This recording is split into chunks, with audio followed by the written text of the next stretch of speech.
খলনায়ক স্বামীর তৃতীয় স্ত্রী ছিলেন। বিয়ের পরেই হয় বিচ্ছেদ।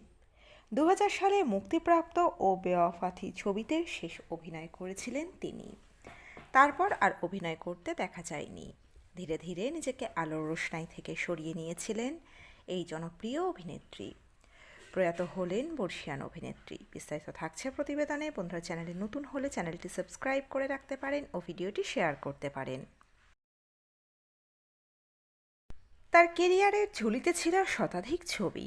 ৭০ থেকে ৮০ দশকে পার্শ্ব চরিত্রে অভিনয় করেই দর্শকের মন জিতেছিলেন এই অভিনেত্রী।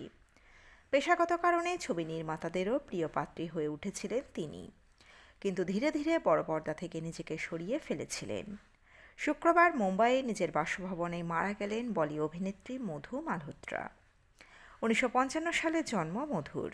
১৯৭৫ সালে র্যামসে ব্রাদার্সের হাত ধরে বলিউডে অভিষেক হয়েছিল তার। ভূতের ছবির সুবাদে অভিনয় যাত্রা শুরু করেন। রুহানি তাকাত, খুনি মুর্দার মতো একাধিক ভূতের ছবিতে অভিনয় করে নজর কেড়েছিলেন তিনি।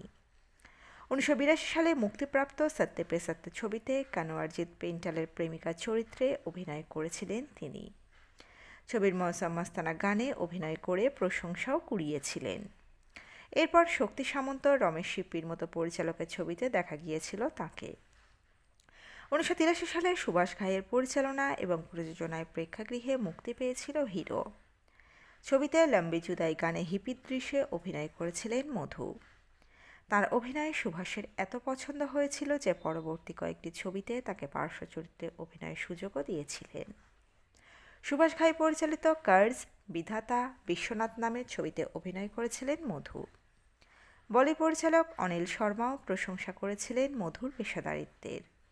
এক পুরানো সাক্ষাৎকারে তিনি জানিয়েছিলেন, একটি ছবিতে পার্শ্ব চরিত্রে অভিনয়ের প্রস্তাব দিয়েছিলেন মধুকে। তিনি এত নিষ্ঠার সঙ্গে কাজ করেছিলেন যে তাকে দেখে মনে হচ্ছিল মুখ্য চরিত্রে অভিনয় করছেন। দ্য গ্রেট গ্যামলার ছবিতে অমিতাভ বচ্চনের বোনের ভূমিকায় অভিনয় করেছিলেন মধু। মধুবালা, মধু শাহ, মধু কাপুর একই নামে বলিপাড়ায় একাধিক অভিনেত্রী থাকায় অন্যের পাপও তাকে বয়ে বেড়াতে হতো। এর প্রভাব নাকি পড়েছিল তার ব্যক্তিগত জীবনেও। ৮০ দশকের শেষ থেকে ৯০ দশকের গোড়ার দিকে বহু বিগ্রেড ছবিতে খলনায়কের ভূমিকায় অভিনয় করে পরিচিত হয়েছিলেন মহেশ আনন্দ। মধুর সঙ্গে একাধিক ভূতের ছবিতেও অভিনয় করেছিলেন তিনি। দুজনের মধ্যে পেশাদারি সম্পর্ক থাকলেও একসময় গুঞ্জন উঠেছে দুই তারকা গোপনে বিয়ে সেরে ফেলেছেন। কানাঘুষো শোনা গিয়েছিল ৯০ দশকে মহেশকে বিয়ে করেছিলেন মধু, তবে তিনি ছিলেন মহেশের তৃতীয় স্ত্রী। বলি অভিনেত্রী রীনা রায়ের বোন বারখা রায়কে বিয়ে করেছিলেন মহেশ। সেই বিয়ে ভেঙে গিয়েছিল অভিনেতার। বিবাহ বিচ্ছেদের পর এরিকা মারিয়া ডিসুজাকে বিয়ে করেন মহেশ। এরিকা ছিলেন এক সর্বভারতীয় সৌন্দর্য প্রতিযোগিতায় বিজয়িনী। বিয়ের পর পুত্র সন্তানের জন্ম দিয়েছিলেন তিনি, কিন্তু সেই বিয়েও টেকেনি। বিবাহ বিচ্ছেদ হয়েছিল মহেশের। জনশ্রুতি ঘন ঘন প্রেমিকা পাল্টাতেন মহেশ। প্রকৃতপক্ষে তিনি ছিলেন উম্যানাইজার। এরিকার সঙ্গে বিবাহ বিচ্ছেদের পর মধুর প্রেমে পড়েছিলেন মহেশ। সহ অভিনেত্রীকে বিয়েও করেছিলেন তিনি, কিন্তু সেই সংসার বেশি দিন টেকেনি। মধুর সঙ্গেও বিবাহ বিচ্ছেদ হয়ে গিয়েছিল মহেশের। মধুকে বিবাহ বিচ্ছেদ দিয়ে বলি অভিনেত্রী উষা বাসানিকে বিয়ে করেছিলেন মহেশ। সেই সংসারও ভেঙেছিল তার।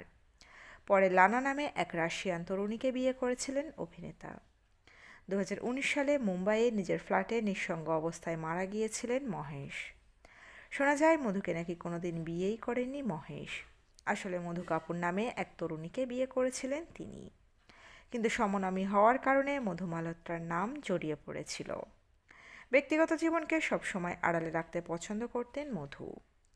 ২০০০ সালে মুক্তিপ্রাপ্ত ও বেওয়াফাতি ছবিতে শেষ অভিনয় করেছিলেন মধু। তারপর অভিনয় করতে দেখা যায়নি তাকে। ধীরে ধীরে নিজেকে আলোর রোশনাই থেকে সরিয়ে নিয়েছিলেন মধু।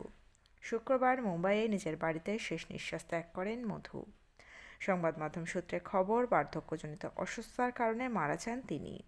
শনিবার তাঁর শেষকৃত্য সম্পন্ন হয়।